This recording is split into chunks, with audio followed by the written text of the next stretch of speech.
ಅರ್ಧ ಲಕ್ಷ ದಾಟಿದ ಹೇಗೆ ಬೆಂಗಳೂರಿನ ಕೊರೋನಾ? ಸಾವಿನ ಆರ್ಭಟಕ್ಕೆ 10 ಎಡವಟ್ಟೆ ಕಾರಣನ? ಬಿಬಿಎಂಪಿ ಅಧಿಕಾರಿಗಳ ನಿರ್ಲಕ್ಷ್ಯಕ್ಕೆ ಬಲಿಯಾಗಿದೆಯಾ ಸಿಲಿಕಾನ್ ಸಿಟಿ? 8 ಝೋನ್ 177 ವಾರ್ಡ್ಗಳಲ್ಲೂ ರಣಾರ್ಭಟ ಮಾಡ್ತಾ ಇದೆ ಕೊರೋನಾ. ಆ 10 ತಪ್ಪಿನಿಂದಲೇ ಸಿಲಿಕಾನ್ ಸಿಟಿಯಲ್ಲಿ ಕೊರೋನಾ ಕೈ ಮೀರಿ ಹೋಗ್ತಾ ಇದೆ.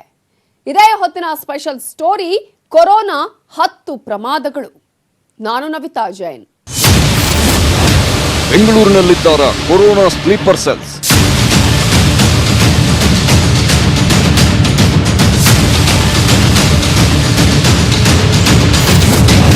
ಅರ್ಧ ಲಕ್ಷ ದಾಟಿದ್ದ ಹೇಗೆ ಬೆಂಗಳೂರಿನ ಕೊರೋನಾ?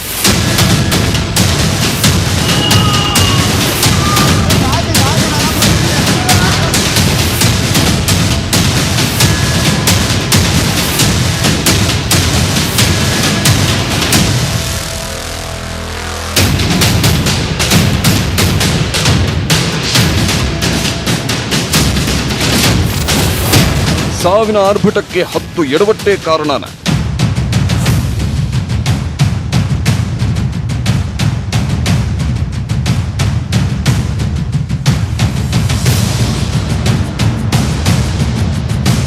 ಕೊರೋನಾ ಅಗ್ನಿಕುಂಡದಲ್ಲಿ ಬೆಂಗಳೂರು ಧಗ ಧಗ ಅಂತ ಹೊತ್ತಿ ಉರಿಯುತ್ತಿದೆ. ಡೇಂಜರಸ್ ವೈರಸ್ನ ರಣಾರ್ಭಟಕ್ಕೆ ಸಿಲಿಕಾನ್ ಸಿಟಿ ತತ್ತರಿಸಿ ಹೋಗಿದೆ. ಒಂದೇ ತಿಂಗಳ ಅಂತರದಲ್ಲಿ ಕೊರೋನಾ ಸೋಂಕಿನ ಸಂಖ್ಯೆ ಉದ್ಯಾನ ನಗರಿ 1ರಲ್ಲೇ ಅರ್ಧ ಲಕ್ಷ ಗಡಿ ದಾಟಿದೆ. ಒಂದು ಕಡೆ ಬೇರೆ ರಾಜ್ಯಗಳಲ್ಲಿ ರಣಕೇಕೆ ಹಾಕ್ತಿದ್ದ ಕೊರೋನಾ ಕಂಟ್ರೋಲ್ಗೆ ಬಂದಿದ್ರೆ, ಸಿಲಿಕಾನ್ ಸಿಟಿಯಲ್ಲಿ ಮಾತ್ರ ಶರವೇಗದ ದಾಳಿ ಮಾಡ್ತಿದೆ. ಕೊರೋನಾ ನಂಜು ಹತ್ತದ ಝೋನ್ಗಳಿಲ್ಲ, ಸೋಂಕು ಹರಡದ ವಾರ್ಡ್ಗಳಿಲ್ಲ. ನೋಡ್ತಾನೆ ಕೊರೋನಾ ಕಬಂದಬಾಹು ರಾಜಧಾನಿಯನ್ನೇ ಆಕ್ರಮಿಸಿಕೊಂಡ್ಬಿಟ್ಟಿದೆ. ಕೊರೋನಾ ಈ ರೀತಿ ಎಗ್ಗಿಲ್ಲದೆ ಹರಡೋದಕ್ಕೆ ಕಾರಣವಾಗಿದ್ದೇ ಆ 10 ಪ್ರಮಾದಗಳು.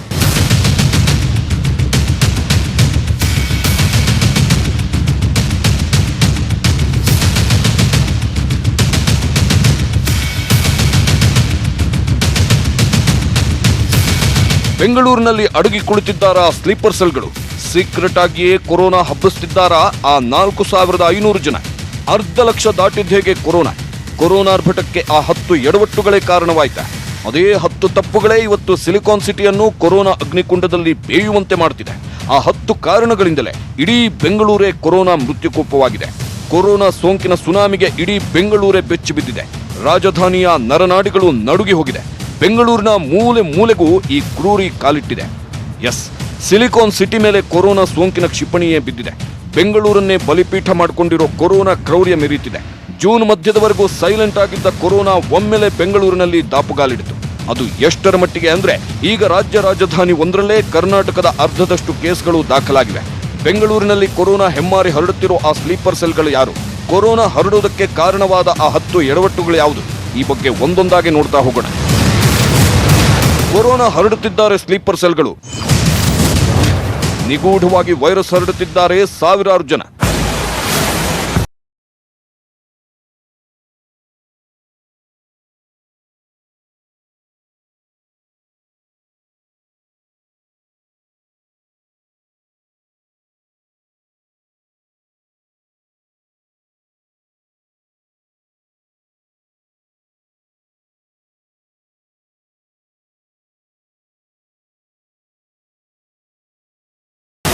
ಬೆಂಗಳೂರು ಒಂದ್ ರೀತಿ ಮಿನಿ ಭಾರತ ಇದ್ದಾಗ.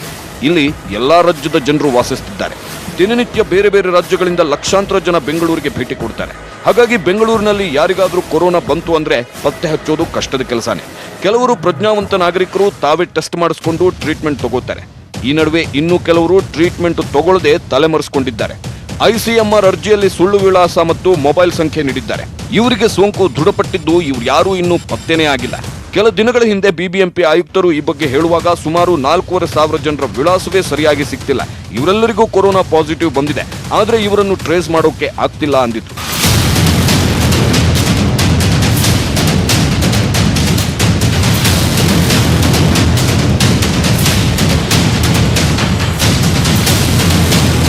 ಜುಲೈನಲ್ಲಿ ಕೊರೋನಾ ಹೆಚ್ಚಾಗ್ತಿದ್ದಂತೆ ಕೊರೋನಾ ನಿಯಂತ್ರಣ ಮಾಡುವಲ್ಲಿ ಬಿಬಿಎಂಪಿ ಸಂಪೂರ್ಣ ವಿಫಲವಾಗಿಬಿಟ್ಟಿದೆ.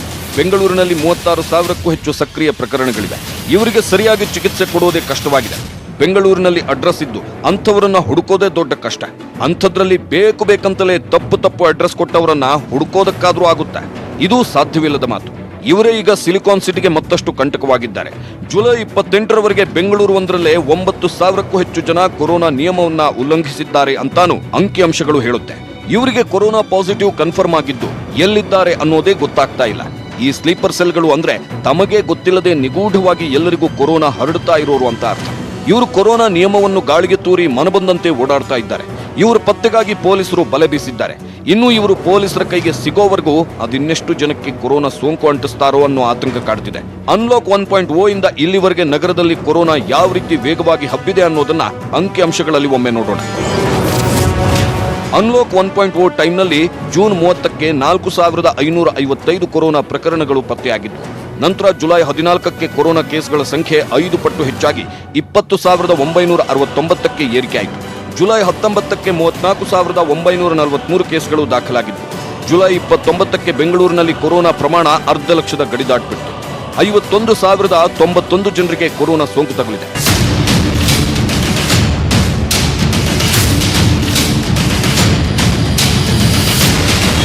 ಈ ರೀತಿ ಕೊರೋನಾ ಎಗ್ಗಿಲ್ಲದೆ ಹರಡೋದಕ್ಕೆ ಆ 10 ಪ್ರಮಾದಗಳೇ ಕಾರಣ. ಹಾಗಾದ್ರೆ ಕೊರೋನಾ ಸಿಲಿಕಾನ್ ಸಿಟಿಯಲ್ಲಿ ಹರಡೋದಕ್ಕೆ ಕಾರಣವಾದ ಆ 10 ಎಡವಟ್ಟುಗಳು ಯಾವುದು ಅನ್ನೋದನ್ನ ಒಂದೊಂದಾಗಿ ನೋಡ್ತಾ ಹೋಗೋಣ. ಪ್ರಮಾದ ನಂಬರ್ 1, ಅಂತಾರಾಜ್ಯ ಪ್ರಯಾಣಿಕರ ಮೇಲೆ ನಿಗಾ ವಹಿಸ್ತಿಲ್ಲ.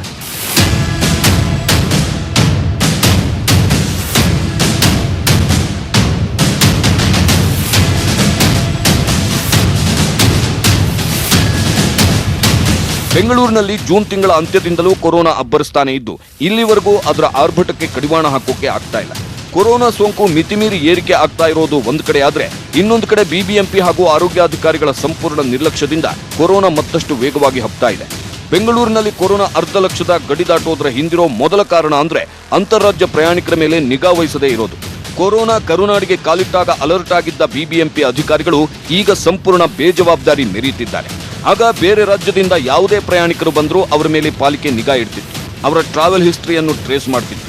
ಈಗ ಪ್ರಯಾಣದ ಇತಿಹಾಸ ತಿಳಿದುಕೊಳ್ಳೋದು ಸಾಯ್ಲೆ, ಅವರಿಗೆ ಸರಿಯಾಗಿ ಥರ್ಮಲ್ ಸ್ಕ್ರೀನಿಂಗ್ ಕೂಡ ಮಾಡ್ತಿಲ್ಲ. ಇದರಿಂದ ಬೇರೆ ರಾಜ್ಯದಿಂದ ಬಂದ ಪ್ರಯಾಣಿಕರಿಗೆ ಕೊರೋನಾ ಸೋಂಕು ಬಂದ್ರೆ ಆ ಬಗ್ಗೆ ಬಿಬಿಎಂಪಿ ಹತ್ರ ಮಾಹಿತಿನೇ ಇರಲ್ಲ. ಸಿಟಿಯಲ್ಲಿ ಓಡಾಡುತ್ತಿರೋ 90% ಅಂತಾರಾಜ್ಯ ಪ್ರಯಾಣಿಕರನ್ನು ಕೇಳೋರೆ ಗತಿ ಇಲ್ಲದಂತೆ ಆಗಿದೆ.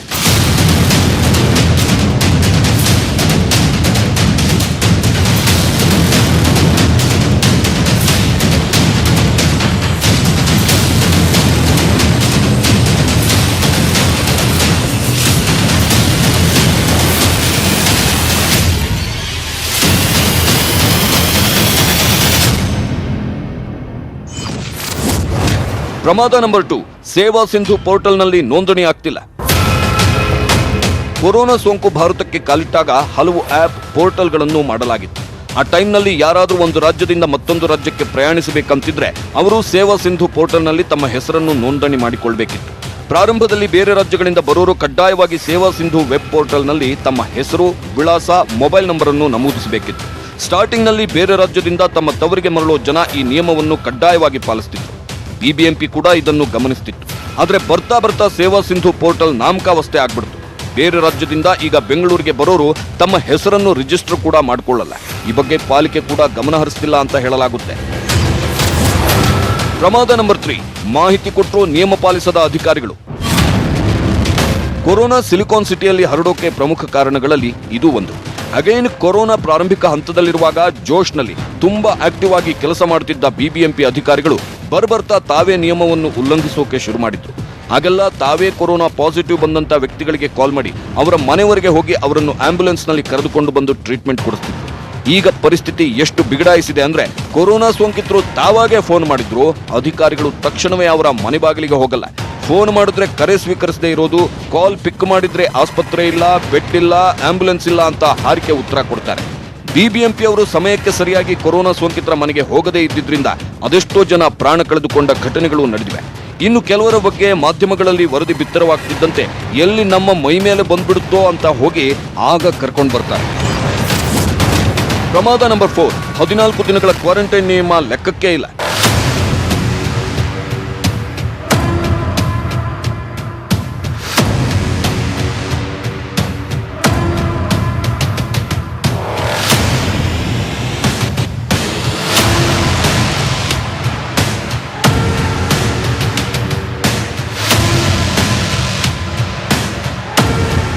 ನಾವ್ಯಾಕೆ ಕೊರೋನಾ ಪ್ರಾರಂಭದ ದಿನಗಳ ಬಗ್ಗೆ ಹೆಚ್ಚು ಒತ್ತು ಕೊಟ್ಟು ಹೇಳುತ್ತಿದ್ದೀವಿ ಅಂದ್ರೆ, ಆಗ ಕೊರೋನಾ ನಿಯಮಗಳನ್ನ ಕಡ್ಡಾಯವಾಗಿ ಪಾಲಿಸಲಾಗ್ತಿತ್ತು. ಆಗ ಯಾರಿಗಾದ್ರೂ ಕೊರೋನಾ ಪಾಸಿಟಿವ್ ಬಂದ್ರೆ ಅವರು ಆಸ್ಪತ್ರೆಗಳಲ್ಲಿ 14 ದಿನ ಕಡ್ಡಾಯವಾಗಿ ಕ್ವಾರಂಟೈನ್ ಆಗಲೇಬೇಕಾಗಿತ್ತು. 14 ದಿನಗಳ ನಂತರ ಕೊರೋನಾ ವರದಿ ನೆಗೆಟಿವ್ ಬಂದ್ರೆ ಅವರನ್ನು ಮನೆಗೆ ಕಳಿಸಲಾಗ್ತಿತ್ತು. ಆಗಲೂ ಅವರು 14 ದಿನಗಳ ಕಾಲ ಹೋಮ್ ಐಸೋಲೇಷನ್ ಆಗಬೇಕಾಗಿತ್ತು.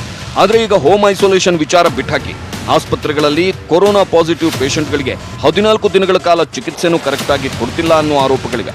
ಕೆಲ ಆಸ್ಪತ್ರೆಗಳಲ್ಲಿ 7 ದಿನ ಚಿಕಿತ್ಸೆ ಕೊಟ್ಟು ಡಿಸ್ಚಾರ್ಜ್ ಮಾಡಿದ ಉದಾಹರಣೆಗಳೂ ಇವೆ.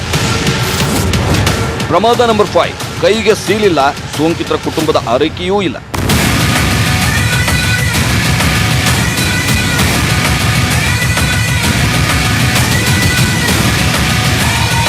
ಪ್ರಾರಂಭದಲ್ಲಿ ವಿದೇಶದಿಂದ ಬಂದವರ ಕೈಗೆ ಸೀಲ್ ಹಾಕಿದ್ದು, ಕ್ವಾರಂಟೈನ್ ಮಾಡಿದ್ದು. ಆರಂಭ ಶೂರತ್ವ ಅನ್ನೋ ಹಾಗೆ ಬಿಬಿಎಂಪಿ ಅಧಿಕಾರಿಗಳು ಸರ್ಕಾರದ ನಿಯಮವನ್ನು ಕಟ್ಟುನಿಟ್ಟಾಗಿ ಪಾಲಿಸಿದ್ರು. ಆದ್ರೆ ಈಗ ವಿದೇಶದಿಂದ ಯಾರೇ ಬಂದ್ರು ಕೇಳೋರೇ ಇಲ್ಲ. ಇನ್ನು ಕೈಗೆ ಸೀಲ್ ಹಾಕೋದು ದೂರದ ಮಾತು.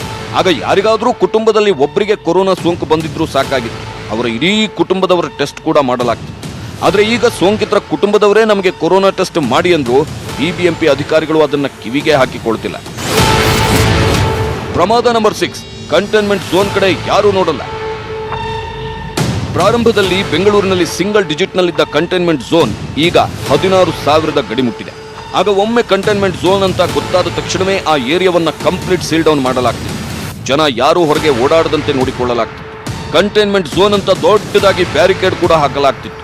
ಆದ್ರೆ ಈಗ ಬೆಂಗಳೂರಿನಲ್ಲಿ ಕಂಟೈನ್ಮೆಂಟ್ ಝೋನ್ ಯಾವುದು, ಆರೆಂಜ್, ರೆಡ್, ಗ್ರೀನ್ ಝೋನ್ ಯಾವುದು ಅನ್ನೋದು ಒಂದು ಗೊತ್ತಾಗ್ತಾ ಇಲ್ಲ. ಕಂಟೈನ್ಮೆಂಟ್ ಝೋನ್ ಅಂತೂ ಕೇಳೋರೆ ಗತಿ ಇಲ್ಲದಂತಾಗಿದೆ. ಪೊಲೀಸರು, ಬಿಬಿಎಂಪಿ ಯಾರೂ ಈ ಕಡೆ ಸರಿಯಾಗಿ ಗಮನನೇ ಹರಿಸ್ತಾ ಇಲ್ಲ. ಇವಿಷ್ಟೇ ಅಲ್ಲ, ಇನ್ನೂ ಹಲವು ಪ್ರಮಾದಗಳು ಕೊರೋನಾ ಹಬ್ಬುವಿಕೆಗೆ ಕಾರಣವಾಗಿದೆ.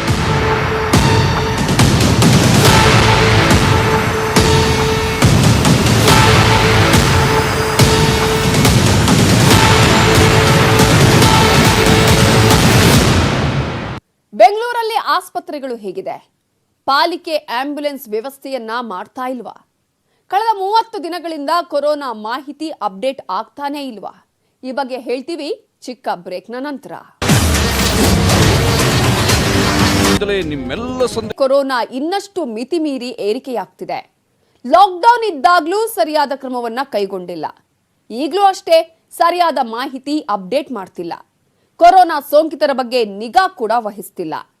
ಬಿಬಿಎಂಪಿಯ ಮತ್ತಷ್ಟು ಎಡವಟ್ಟುಗಳ ಬಗ್ಗೆ ಹೇಳ್ತೀವಿ ಈ ಸ್ಟೋರಿಯಲ್ಲಿ. ಪ್ರಮೋದ ನಂಬರ್ 7, ಆಸ್ಪತ್ರೆ ಇಲ್ಲ, ಆಂಬ್ಯುಲೆನ್ಸೂ ಇಲ್ಲ, ಮಾಹಿತಿನೂ ಸಂಗ್ರಹಿಸ್ತಿಲ್ಲ. ಕೊರೋನಾ ಸೋಂಕು ಬಂದ್ರೆ ಜೀವನೇ ಹೋಗಲ್ಲ. ವಯಸ್ಸಾದವರಿಗೆ ಮಾತ್ರ ಕೊರೋನಾ ಮಾರಣಾಂತಿಕ ಕಾಯಿಲೆ. ಆದ್ರೆ ಬೆಂಗಳೂರಿನಲ್ಲಿ ಹೆಂಗಾಗಿದೆ ಅಂದ್ರೆ, ಕೊರೋನಾ ಬಂತು ಅಂದ್ರೆ ಸಾಕು ಜನರಲ್ಲಿ ಭಯ, ನಡುಕ ಸ್ಟಾರ್ಟ್ ಆಗಿದೆ. ಯಾಕಂದ್ರೆ ಕೊರೋನಾ ಬಂದ್ರೆ ಕೇಳೋರೆ ಗತಿ ಇಲ್ಲದಂತಾಗಿದೆ. ಒಂದ್ ಕಡೆ ಆಸ್ಪತ್ರೆಗಳಲ್ಲಿ ಕೊರೋನಾ ಸೋಂಕಿತರಿಗೆ ಸರಿಯಾಗಿ ಚಿಕಿತ್ಸೆ ಸಿಗ್ತಾ ಇಲ್ಲ. ಹೇಳಿದ ಟೈಮ್ಗೆ ಆಂಬ್ಯುಲೆನ್ಸ್ ಬರಲ್ಲ. ಸರ್ಕಾರ ಜನರ ರಕ್ಷಣೆಗಾಗಿ ತನ್ನ ಕೈಮೀರಿ ಪ್ರಯತ್ನ ಮಾಡ್ತಿದೆ. ಹೆಚ್ಚುವರಿ ಆಂಬ್ಯುಲೆನ್ಸ್ ಕೂಡ ನೀಡಿದೆ. ಆದ್ರೆ ಬಿಬಿಎಂಪಿ ಮಾತ್ರ ಇದನ್ನು ಸಮರ್ಥವಾಗಿ ಉಪಯೋಗಿಸಿಕೊಳ್ತಾ ಇಲ್ಲ ಅನ್ನೋ ಆರೋಪಗಳಿವೆ. ಇದರೊಂದಿಗೆ ಕೊರೋನಾ ಸೋಂಕಿತರ ಬಗ್ಗೆ ಮಾಹಿತಿ ಕೂಡ ಸರಿಯಾಗಿ ಕಲೆ ಹಾಕ್ತಿಲ್ಲ ಪಾಲಿಕೆ. ಪ್ರಮಾದ ನಂಬರ್ 8, ಜನನೂ ಎಚ್ಚರ ವಹಿಸ್ತಿಲ್ಲ, ಅಧಿಕಾರಿಗಳೂ ಕೇಳ್ತಿಲ್ಲ.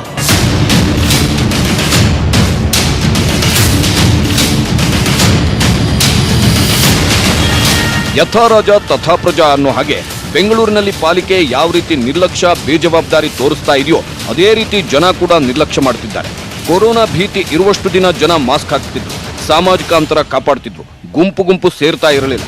ಆದ್ರೆ ಯಾವ ಟೈಮಲ್ಲಿ ಜನ ಇನ್ನೂ ಎಚ್ಚರಿಕೆ ವಹಿಸಬೇಕೋ ಆಗಲೇ ಮೈ ಮರೆತು ಕುಳಿತಿದ್ದಾರೆ. ಕೆಲವು ಕಡೆ ಸಾಮಾಜಿಕ ಅಂತರವನ್ನಂತೂ ಕೇಳಲೇಬೇಡಿ, ಎಲ್ಲವನ್ನ ಗಾಳಿಗೆ ತೂರಿ ಜನ ಆರಾಮಾಗಿ ಓಡಾಡ್ತಿದ್ದಾರೆ. ಮೊದಲೆಲ್ಲ ಜನ ನಿಯಮ ಮೀರಿ ರೋಡ್ನಲ್ಲಿ ಓಡಾಡ್ತಿದ್ರೆ ಅಧಿಕಾರಿಗಳು ಕೇಳೋರು. ಆದ್ರೆ ಈಗ ಈ ಬಗ್ಗೆ ಅಧಿಕಾರಿಗಳು ಕೂಡ ತಲೆ ಕೆಡಿಸ್ಕೊಳ್ತಿಲ್ಲ. ಪ್ರಮಾದ ನಂಬರ್ 9, ಮನೆ ಮುಂದೆ ಕ್ವಾರಂಟೈನ್ ಸ್ಟಿಕ್ಕರ್ ಅಂಟಿಸ್ತಾನೇ ಇಲ್ಲ. ಒಬ್ಬ ವ್ಯಕ್ತಿಗೆ ಕೊರೋನಾ ಬಂತಂದ್ರೆ ಪ್ರಾರಂಭದ ದಿನಗಳಲ್ಲಿ ಸಂಪೂರ್ಣ ಮನೆ ಹಾಗೂ ಬಿಲ್ಡಿಂಗ್ ಅನ್ನ ಸ್ಯಾನಿಟೈಸ್ ಮಾಡ್ತಿದ್ರು. ಹಾಗೆ ಕ್ವಾರಂಟೈನ್ ಸ್ಟಿಕ್ಕರ್ ಕೂಡ ಅಂಟಿಸ್ತಿತ್ತು ಬಿಬಿಎಂಪಿ. ಆದ್ರೆ ಈಗ ಮನೆ ಮುಂದೆ ಕ್ವಾರಂಟೈನ್ ಸ್ಟಿಕ್ಕರ್ ಅಂಟಿಸಲ್ಲ. ಇನ್ನು ಪಾಲಿಕೆ ಅಧಿಕಾರಿಗಳು ಎಷ್ಟು ಬೇಜವಾಬ್ದಾರಿ ತೋರಿಸ್ತಿದ್ದಾರೆ ಅಂದ್ರೆ, ಕೆಲವು ಕಡೆ ಕೊರೋನಾ ಸೋಂಕಿತರು ಪತ್ತೆ ಆದ್ರೂ ಅಲ್ಲಿ ಸ್ಯಾನಿಟೈಸ್ ಮಾಡದ ಘಟನೆಗಳು ಕೂಡ ಬೆಂಗಳೂರಿನಲ್ಲಿ ನಡೆದಿವೆ.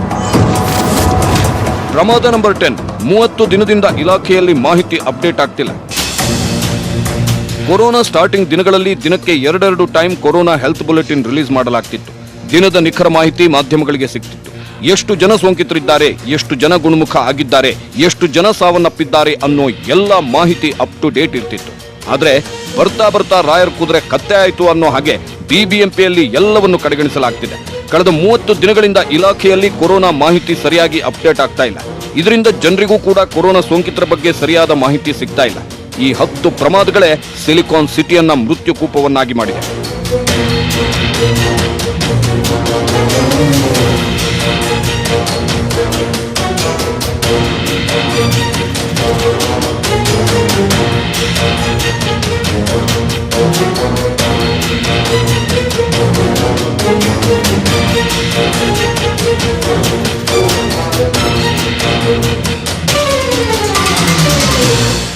ವೇಗವಾಗಿ ಹಬ್ತಿರೋ ಕೊರೋನಾವನ್ನ ಯಾವ ರೀತಿಯಾಗಿ ಕಂಟ್ರೋಲ್ ಮಾಡಬಹುದು? ಸರ್ಕಾರ ಈ ಒಂದು ಫಾರ್ಮುಲಾ ಅಳವಡಿಸಿದ್ರೆ ಕೊರೋನಾದಿಂದ ಆದಷ್ಟು ಬೇಗ ಮುಕ್ತಿ ಸಿಗುತ್ತಾ? ಈ ಬಗ್ಗೆ ಹೇಳ್ತೀವಿ ಬ್ರೇಕ್ ಆದ್ಮೇಲೆ. ಸರ್ಕಾರ ಒಳ್ಳೆ ರೀತಿಯಲ್ಲೇ ಪ್ರಯತ್ನ ಪಟ್ಟಿದೆ, ಆದ್ರೆ ಹಲವು ವಿಚಾರಗಳಲ್ಲಿ ಎಡವಿದೆ ಕೂಡ. ಕೊರೋನಾ ಸೋಂಕಿತರಿಗೆ ಟ್ರೀಟ್ಮೆಂಟ್ ಕೊಡೋದು, ಟ್ರೇಸ್ ಮಾಡೋದು, ಹೀಗೆ ಇನ್ನೂ ಹಲವು ವಿಚಾರಗಳಲ್ಲಿ ಸರ್ಕಾರ ಎಚ್ಚರಿಕೆಯನ್ನ ವಹಿಸಬೇಕಿತ್ತು. ಹಾಗಾದ್ರೆ ಸರ್ಕಾರ ಯಾವ್ಯಾವ ವಿಚಾರದಲ್ಲಿ ಎಡವಿದೆ? ಈ ಬಗ್ಗೆ ರಿಪೋರ್ಟ್ ಇಲ್ಲಿದೆ.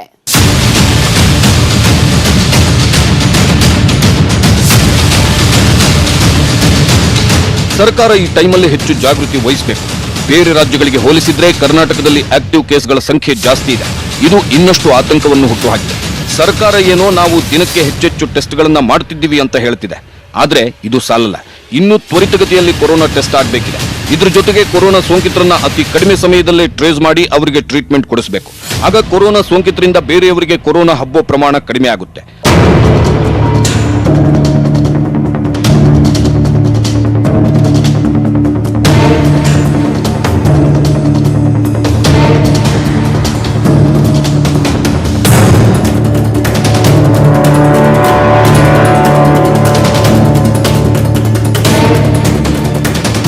ರಾಜ್ಯದಲ್ಲಿ ಕೊರೋನಾ ಟೆಸ್ಟ್ ಮಾಡೋ ಲ್ಯಾಬ್ಗಳ ಸಂಖ್ಯೆಯನ್ನು ಇನ್ನಷ್ಟು ಹೆಚ್ಚಿಸಬೇಕು.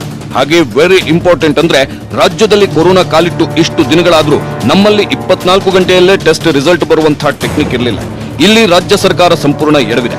ಕೊರೋನಾ ಕೇಸ್ಗಳ ಸಂಖ್ಯೆ ದಿನ ದಿನ ಏರಿಕೆ ಆಗ್ತಾ ಇರೋದನ್ನು ಮನಗಂಡಾಗ್ಲೇ ಸರ್ಕಾರ ಟೆಸ್ಟ್ ರಿಸಲ್ಟ್ ಬೇಗ ಬರುವಂತಹ ಟೆಕ್ನಿಕ್ ಅಳವಡಿಸಿಕೊಳ್ಬೇಕಿತ್ತು. ಆದ್ರೆ ಈ ವಿಚಾರದಲ್ಲಿ ಸರ್ಕಾರ ತುಂಬಾ ತಡ ಮಾಡಿದೆ. ಈಗ ಸರ್ಕಾರ 24 ಗಂಟೆಯ ಒಳಗೆ ರಿಸಲ್ಟ್ ಬರೋ ರೀತಿ ಟೆಕ್ನಿಕ್ಗೆ ಮೊರೆ ಹೋಗಿದೆ. ಇದು ಕೇವಲ ಬೆಂಗಳೂರಿಗೆ ಮಾತ್ರ ಸೀಮಿತ ಆಗಬಾರ್ದು, ಇಡೀ ರಾಜ್ಯಕ್ಕೂ ಈ ಪದ್ಧತಿ ಜಾರಿಯಾಗಬೇಕು. ಆಗ ಕೊರೋನಾವನ್ನು ಸ್ವಲ್ಪ ಮಟ್ಟಿಗೆ ಹಿಡಿತಕ್ಕೆ ತೆಗೆದುಕೊಳ್ಳಬಹುದು.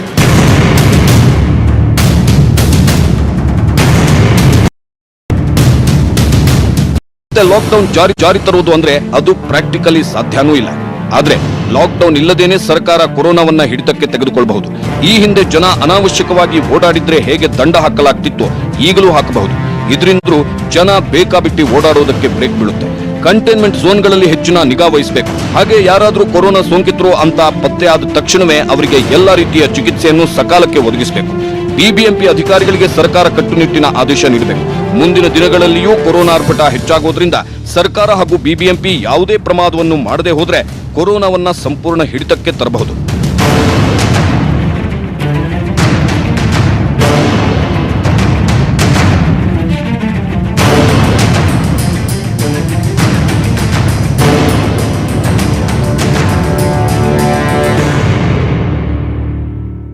ಕೊರೋನಾ ಕಂಟ್ರೋಲ್ಗೆ ಬರಲ್ಲ ಅಂತೇನಲ್ಲ, ಆದ್ರೆ ಪಾಲಿಕೆ ಈ ಹಿಂದೆ ಮಾಡಿದ್ದ ಎಡವಟ್ಟನ್ನೇ ಮತ್ತೆ ಮಾಡಿದ್ರೆ ತುಂಬಾ ಕಷ್ಟ. ಹೀಗಾಗಿ ಕೊರೋನಾ ನಿಯಂತ್ರಣಕ್ಕೆ ತರುವ ವಿಚಾರದಲ್ಲಿ ಸರ್ಕಾರ ಹಾಗೂ ಪಾಲಿಕೆ ಮತ್ತಷ್ಟು ಜಾಗೃತಿ ವಹಿಸಬೇಕು ಅಂತ ಹೇಳ್ತಾ ಈ ಹೊತ್ತಿನ ಸ್ಪೆಷಲ್ ಸ್ಟೋರಿ ಮುಗಿಸ್ತಾ ಇದ್ದೀವಿ. ನೋಡ್ತಾ ಇರಿ ನ್ಯೂಸ್ 18 ಕನ್ನಡ. ಜಾಲ ನಮ್ಮದು, ಬಲ ನಿಮ್ಮದು.